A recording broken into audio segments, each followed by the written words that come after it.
Um, Good morning, good evening, good afternoon, everyone. We'd like to welcome you to our webinar on the Supply Chain Due Diligence Act, what you need to know. Our discussion today is very exciting. Although ESG is imminent and here to stay, we here at Resilinc are committed to helping you navigate those waters. So my name is Katie Rodgers. For those of you who don't know me, I am Resilinc's Senior Product Marketing Manager. I will be your host today, and I am so excited to be here. Thank you all so much for joining us. Before we get started, I would like to cover a few housekeeping items. I'll be relatively brief since we do have a lot to cover in today's broadcast. First of all, you will notice that yourself and the rest of the audience members today are placed on mute and will be for the duration of the webinar. However, please don't be deterred from asking questions. We love questions. If you have a question or comment, please feel free to submit it via our Q&A or chat box at any time.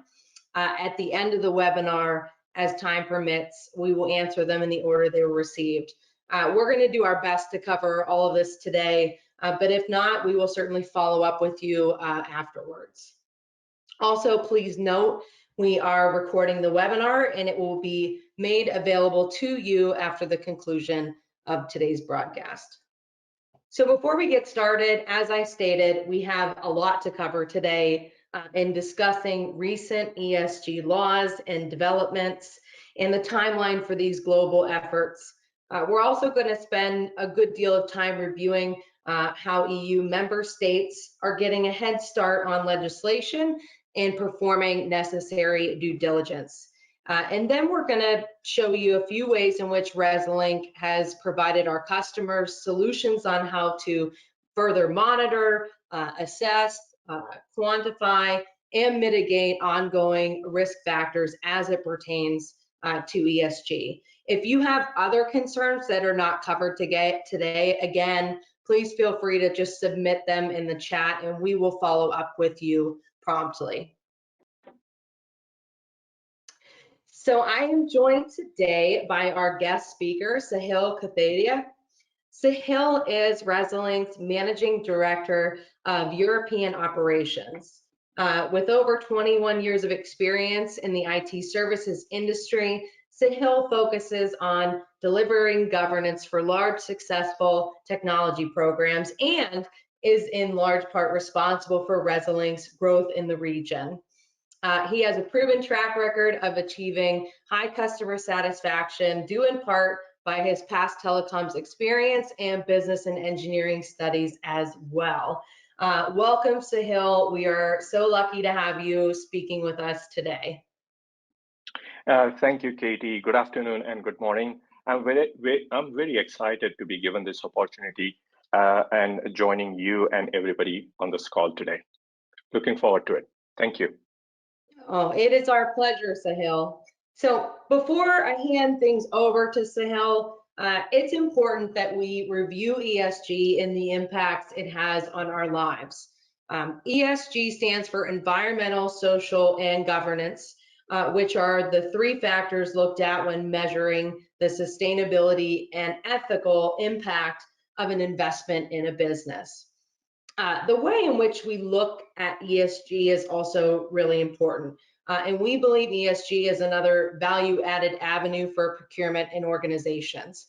However, with ESG also determining the future financial performance of an organization, in other words, driving shareholder rates and valuation, for example, it's imperative that we demand action from strategy. Is ESG on your company roadmap? Are the requirements clear? How large of a risk factor is ESG for your organization? You know, just a few questions to ask ourselves as we move forward through today's broadcast. Given that enterprises who choose ESG screen suppliers or investments tend to benefit from lower risk and better rate of return, means that the more sustainable the supply chain, the more long-term success you can expect. So today we need to look at the tools that enable us to shift gears, gain visibility, and improve decision making. So how far do you plan to go, and where do you want to start? We're going to discuss all of this and more. So I'm going to turn it over to Sahil. Sahil, we're going to take a look at the global ESG efforts. Take it away. Thank you, Katie. So before I jump into this in detail, I want to say that I believe that supply chains power life itself. It was supply chain that lifted hundreds of millions of people in China and Southeast Asia out of poverty. While supply chains fuel, change lives, create livelihoods, we sometimes take it for granted. And of course, what we also know and have through our experiences, which you may have read about, that there is a darker side to the supply chains. When they fail, because of there is a dark side to the supply chain. And generally, what that means is there are certain things like child labor, slavery, forced labor, all of these issues, environmental issues that companies get caught up with by polluting rivers and by polluting their environment, are some of the risks that emanate through the supply chain ecosystems that companies need to be aware of. And according to Gartner, a poll that they scheduled in August 2021, ESG risk ranks number 2 of the top 5 emerging risks. And just to give you certain examples, right? Primark in the UK had its problems by sourcing its goods from Bangladesh, where they used to use child labor. There were issues of a top glove supplier from Malaysia, where US Customs and Borders Patrol found evidence that they used to use forced labor in production of disposable gloves. And this was and then earlier in March 2022, there was a ban on the top glove products. Shipments were seized in July. And we have seen a lot of examples of companies getting into problems because they don't take into account the environment, social governance in their supply chain ecosystem. Next slide, Katie. And countries have been trying to do a lot, specifically in Europe and across the world, to try and introduce laws, regulations, directives to ensure that businesses conform to certain standards or human rights standards or environmental standards to be able to ensure that there's sustainable sourcing. There is no they don't use any hazardous substances in production of their final goods. There is due diligence done on child labor, forced labor, and slavery. However, and you can see on the slide that some countries like Netherlands and France had already introduced certain due diligence acts. However, what this shows you is that there is still no cohesiveness amongst various countries, particularly in the EU, because what we are trying to discuss is the EU Due Diligence Act. And there is a need of harmonization across the EU states and, of course, internationally as well, on how companies can effectively provide the necessary due diligence on ESG. So why was there a need of the EU directive on supply chain due diligence?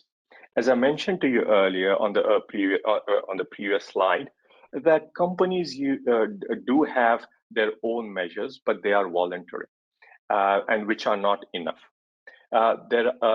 Countries and companies then implement their own norms and their own acts, which are either sector specific or have a limited coverage. For example, modern slavery or just child labor.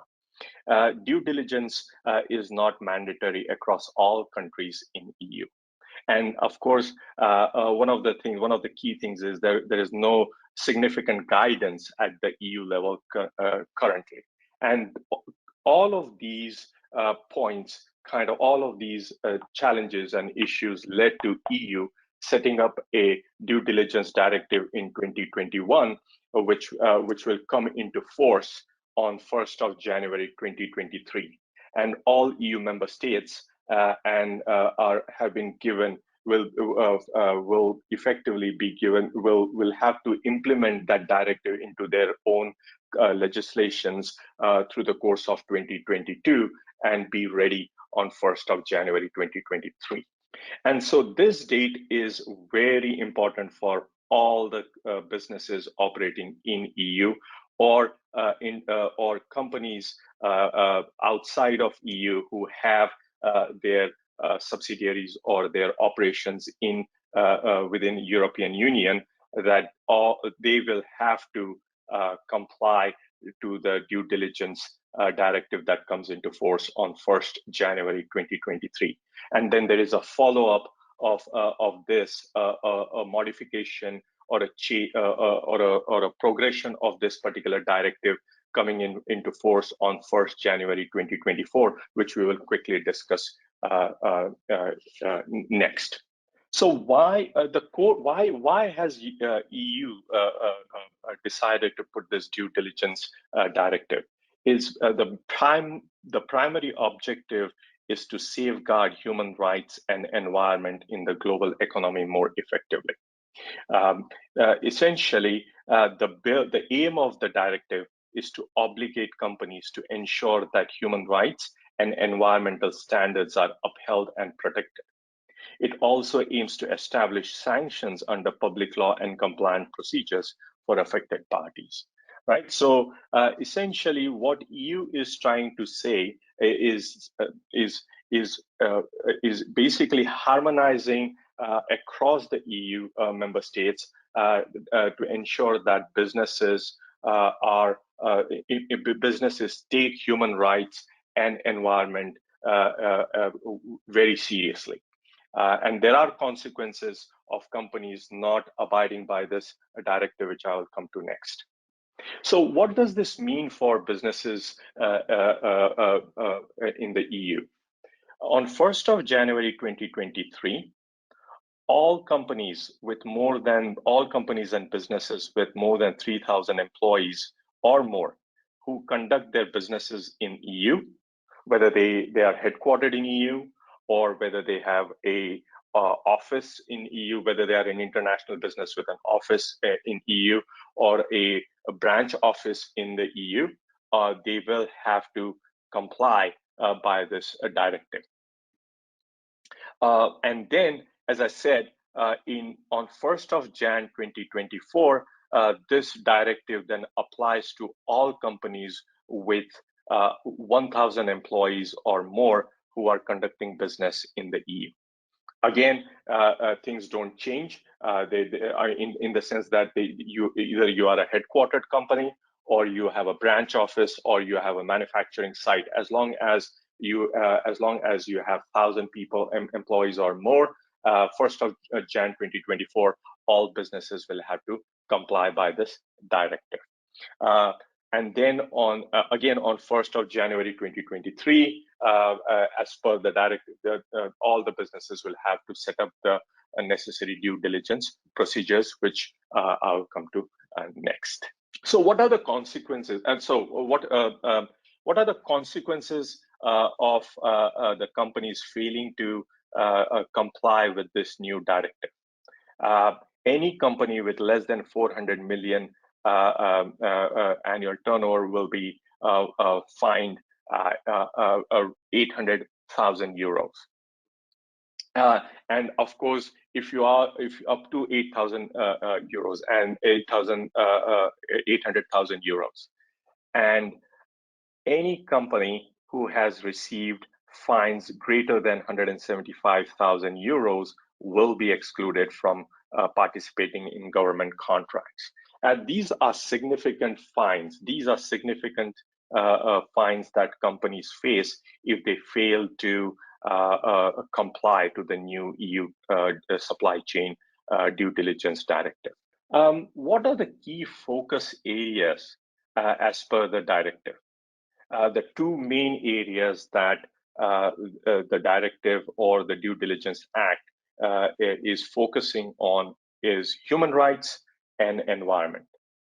And the human, if you break it down, again, these are just a summary of the core focus areas. Of course, the devil is in the detail. If you go and read the Due Diligence Act in its entirety, but at the broad level, if you consider human rights, then child labor, forced labor, slavery, workplace safety and working conditions, health and safety of your employees, disregard to freedom of association, employment discrimination, wage discrimination, unlawful acquisition of land and resources, i.e. displacing a certain community when you are setting up your company as such, abuse by private security firms that companies hire, infringement of protected legal interest. All of these will have to be taken into account by companies who fall into that norm of this directive, and they have to ensure that the supply chains that they use or themselves are complying to these norms as defined in the directive. If you take the environmental aspects of the directive, then there is a ban on manufacture of mercury-based products, a ban on use of mercury and mercury compounds, ban on handling mercury waste.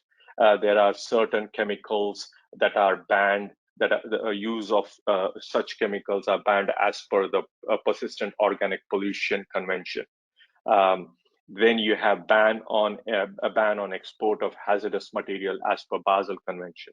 And then you have the ban on import of hazardous waste and other waste from non-state parties as per Basel Convention. So there are, and of course, there are other environmental norms around pollution and pollution control that companies will have to ensure that companies will have to ensure that their own sites and their supply chains conform to the directive. So what are the core three pillars of a sustainable and a resilient supply chain? How do you basically ensure that as a company you conform to those to the EU due diligence directive, and which every country in Europe is going to now start implementing within their legislation?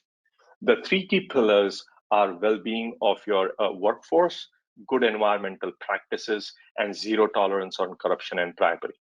These are the three critical factors that ensure that as a company you are sourcing sustainably, that you are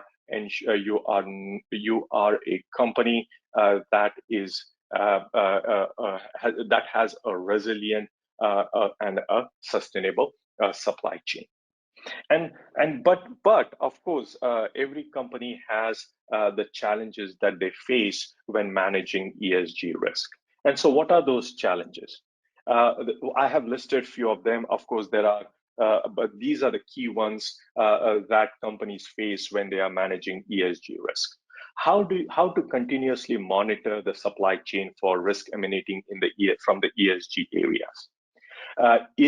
Is this a one-time activity, or is it a continuous assessment? Or is it a process of continuous assessment and improvement? The regulations and compliances change. There's a constant change of regulations and compliance. How do companies keep track of that? And then how do you compare yourselves with the peers in the industry verticals where you operate in? So these are some of the challenges that companies face when they are managing ESG risk.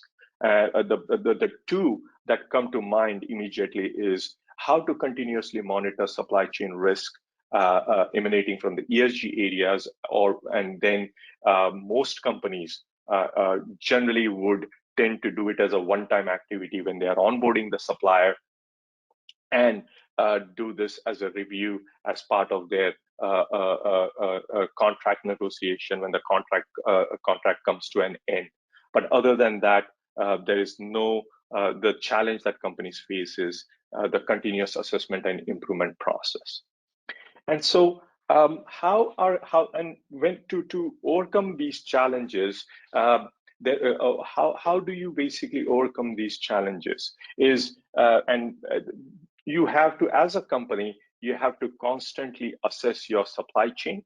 You have to quantify the risk in your supply chain based on the location that the supplier is. Identify the suppliers versus by identifying your suppliers who are robust versus vulnerable suppliers for ESG management. Mitigate once you identify the vulnerable suppliers, when you assess your suppliers and you find that there are gaps, there are issues, there are vulnerabilities, you then mitigate those vulnerabilities. Identify plans or predefine plans, mitigation plans that will effectively fill in these gaps, reduce the vulnerabilities. Work with your suppliers to develop these mitigation plans, right?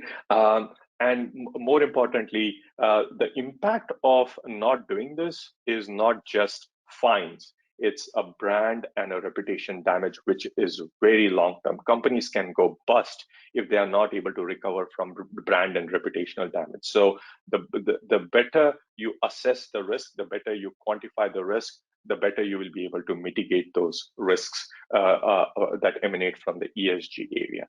And then, of course, continuously track your mitigations and ensure that once the mitigations are put in place, you continue to monitor the plans that the suppliers and you as a company have put to ensure that you don't come across, you don't encounter these risks in the future. And then once that, and of course, this is a continuous, this is not just a one-time activity of assessing, quantifying, mitigating, and tracking.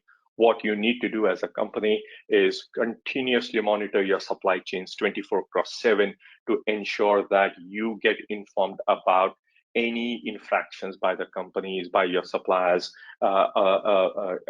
across the ESG areas.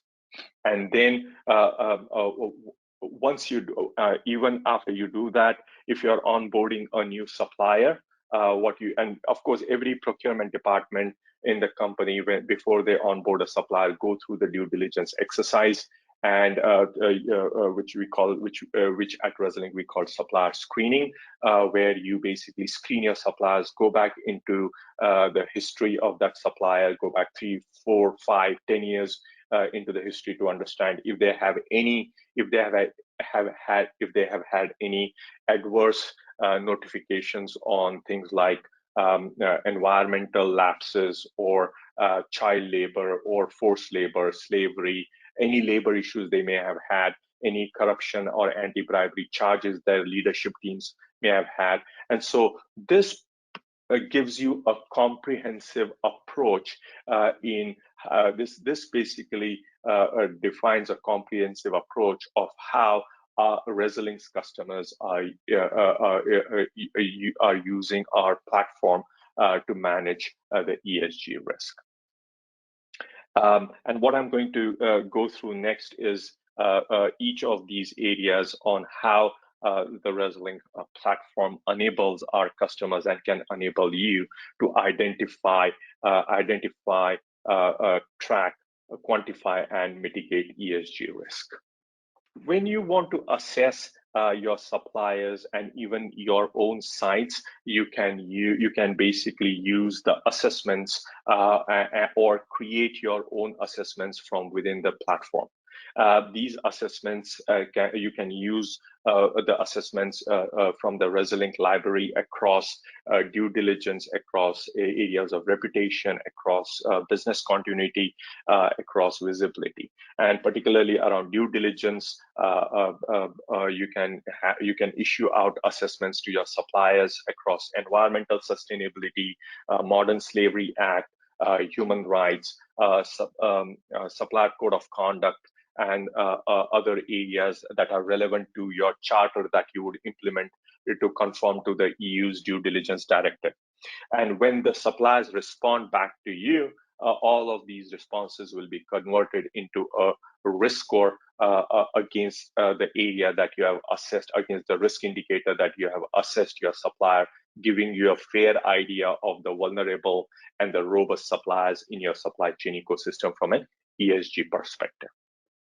And of course, as I said, there are the platform also then enables you to quantify the risk based on the location of the supplier and the supplier site.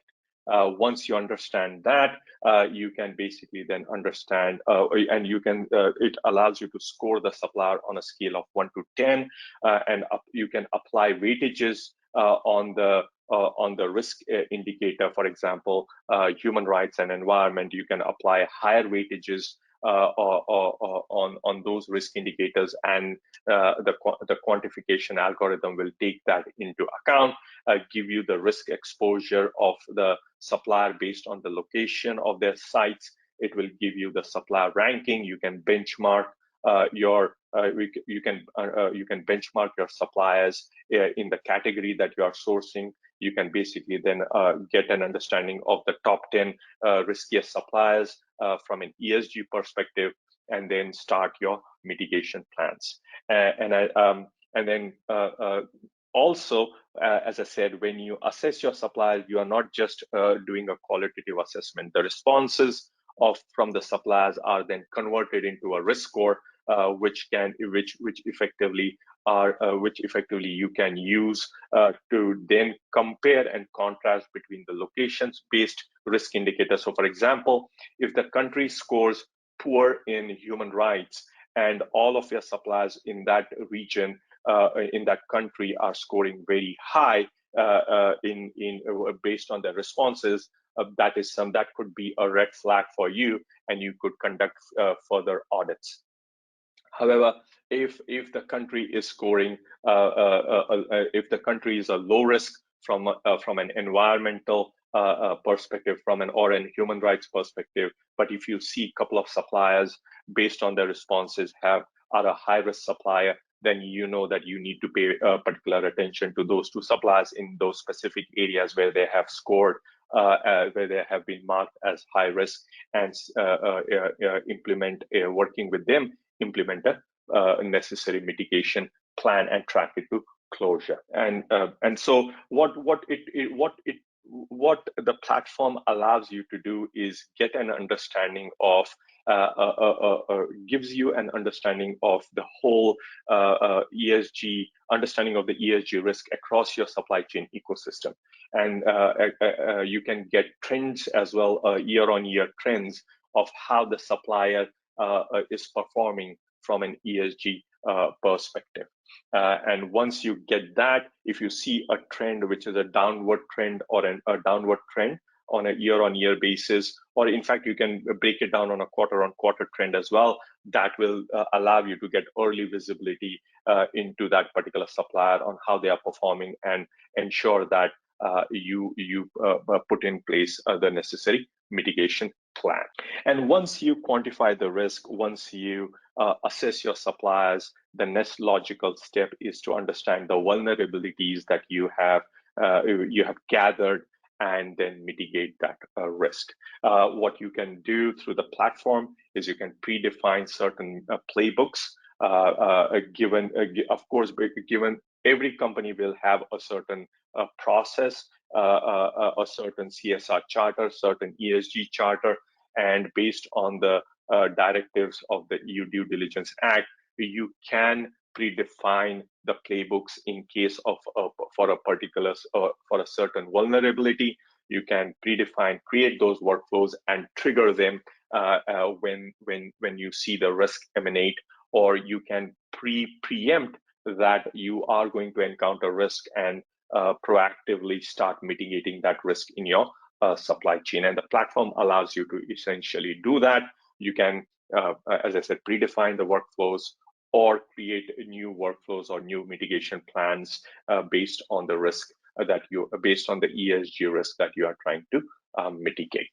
And of course, you can then track these mitigation plans to closure. You can collaborate with your suppliers using our collaboration center for the mitigation plan that you have triggered. You can collaborate internally within the company, across various teams, with your suppliers to ensure that you have a comprehensive plan, and that plan is essentially ensuring that you are plugging in all the vulnerabilities and safeguarding yourself from future risk emanating from the ESG areas in your supply chain ecosystem. And then one of the last key areas is the 24/7 monitoring of your entire supply chain. So here, what the Resilinc's continuous monitoring capability allows you to essentially monitor across 45 different event types, which include all of the ESG event types, labor violations, child labor violations, environmental pollution, environmental violations, regulatory changes, compliance changes. There are 320 subtypes, operational and man-made and natural disaster event types that we monitor across 100 different languages using our own AI and natural language and machine learning technologies. We basically monitor 150 million plus news feeds per annum across almost regionally, locally, and nationally. It's a 24/7 monitoring service, which can be tailored to your individual needs, giving you the ability to do proactive scenario planning, and also it enables you to send notifications to your suppliers, and then suppliers can also respond back to give you an understanding if they have been impacted by that particular event or not. And this enables you to keep an eye out for any disruption emanating from your supply chain ecosystem well ahead of you getting to know about it from public sources. Of course, you will get to know about it, but the fact of the matter is you will understand the impact of that more clearly, and it will be very much articulated to you and your supply, keeping in view your supply chain and your operations in mind. And then, as I said, as part of every company's onboarding, supplier onboarding process, every procurement department generally would screen the suppliers as part of the onboarding process, and Resilinc enables our customers to do just that. We leverage our 11 years of event history, and we can go back across anywhere between 3 to 5 years if required, and more if required, to screen the supplier and provide you with a comprehensive report on if the supplier has an adverse notification in the past across labor issues, environmental violations, quality problems. And these are all risk indicators. These are all BSI set risk indicators that we basically screen the companies on and provide a comprehensive report on that. And so essentially the ecosystem, the Resilinc's SCRM, supply chain risk and resiliency management ecosystem, allows you to effectively assess, quantify, mitigate, track, monitor, and screen your suppliers in that one ecosystem, giving you a complete 360-degree control of your supply chain from an ESG perspective, enabling you to effectively get a head start on your compliance to the EU Due Diligence Act, which comes into force on 1st of January 2023. And I think, but again, the fundamental question that this particular webinar is trying to answer is, yes, ESG is absolutely important, but you need to know who is in your supply chain, right? If you don't know which supplier, which sub-tier supplier, then that is also going to be your biggest hindrance in trying to conform to the EU Due Diligence Act. So mapping becomes a foundational is foundational for a resilient, sustainable, and a socially responsible supply chain. So you need to know, as a company, you need to know what you're sourcing from where, who are the sub-tiers, and where are they located, so that you can effectively increase your coverage on your ESG compliance as a company. And with that, I will hand back to Katie.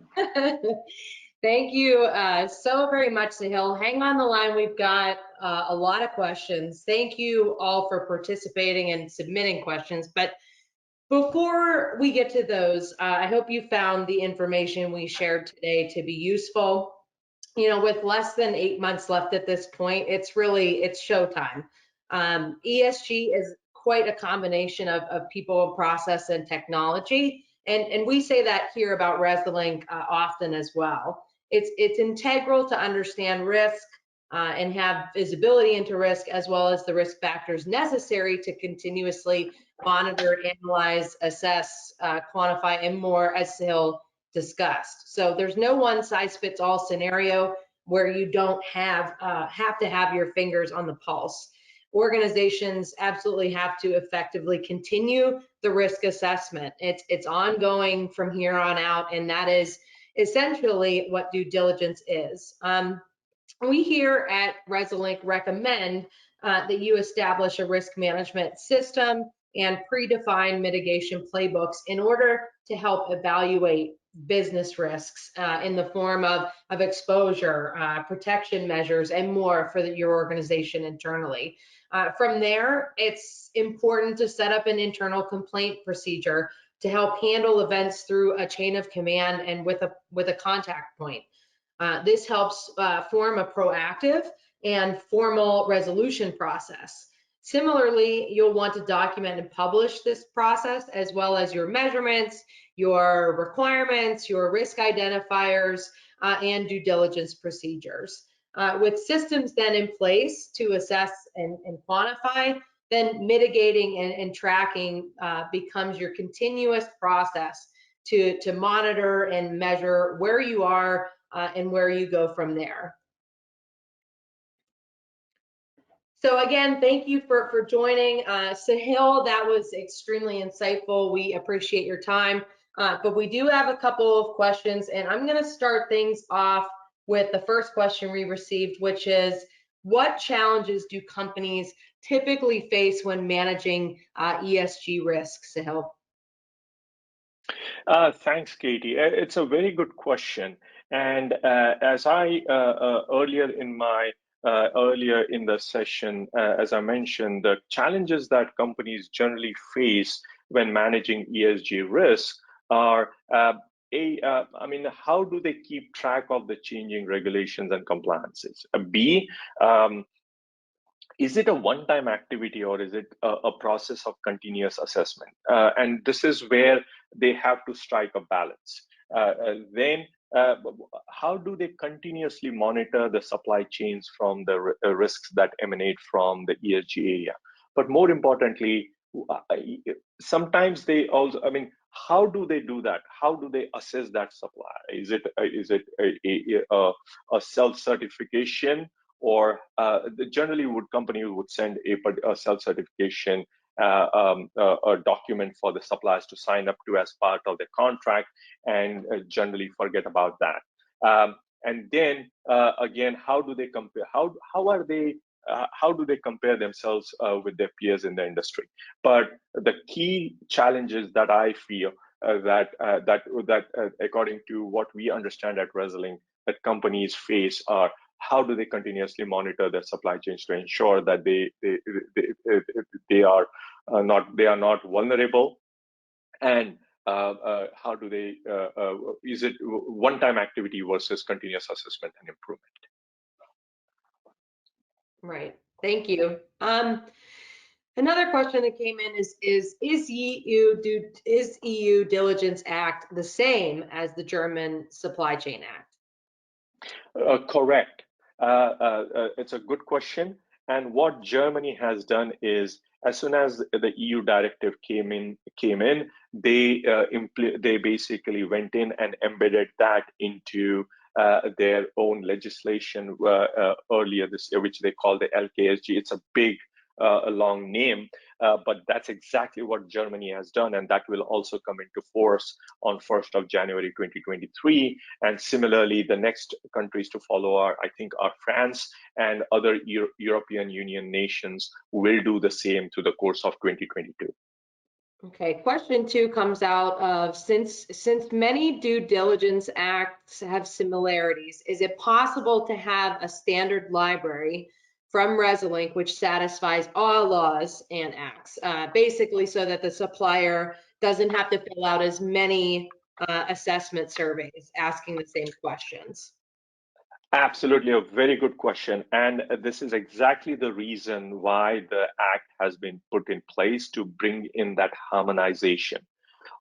Because of this, the assessment questionnaires can be standardized to ensure that suppliers then don't fill in various questionnaires from various companies based out of, say, France or Germany or Netherlands, which basically are similar but not exactly the same. So yes, once the directive comes into force, we will be, in fact, Resilinc is ready, getting up to that already, to ensure that we have a standard set of questionnaires that customers can issue out to their suppliers, and suppliers can take advantage of that.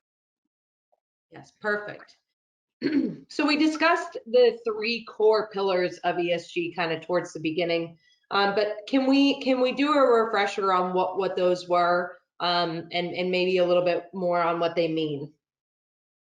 Right. So the 3 key pillars are the well-being of your workforce, good environmental practices, and a zero tolerance on corruption and bribery.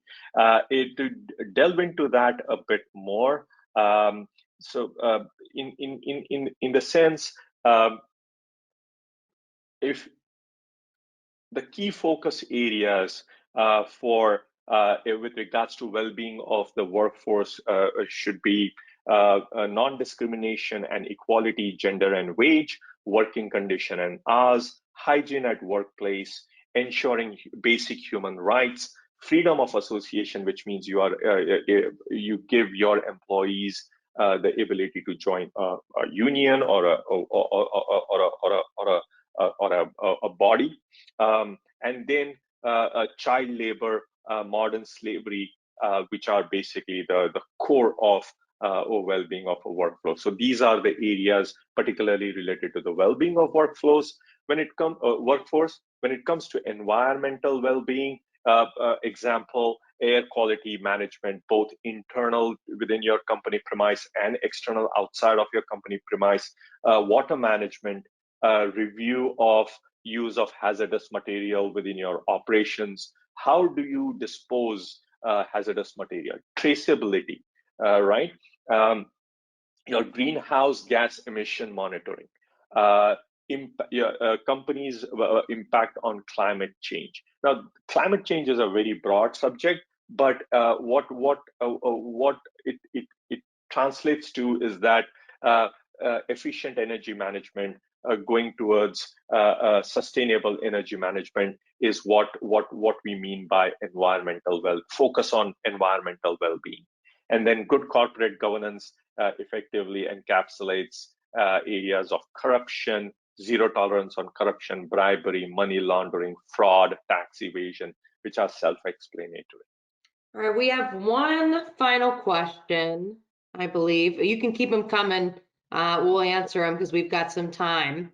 But you're going to love this one, Sahil. This is right up your alley with supplier screening. So does your supplier screening include sanctions and politically exposed persons? Yes, we do monitor. We do screen the companies for sanctions against various sanction lists, various government sanction lists. We are working towards our roadmap in 2022 is getting up to include politically exposed persons. Currently, we do this. We can provide the services manually, but our roadmap in 2022 is getting up towards providing these services. This is an exciting space to keep an eye out for at Resilinc. Absolutely. All right, well, that is all for our questions and our time today. Thank you again, everybody, for participating and submitting some really great questions. And Sahil, we appreciate you taking the time to come out and keep us educated on ESG. We look forward to the next webinar. Talk soon and have a great rest of your week, everyone. Thank you.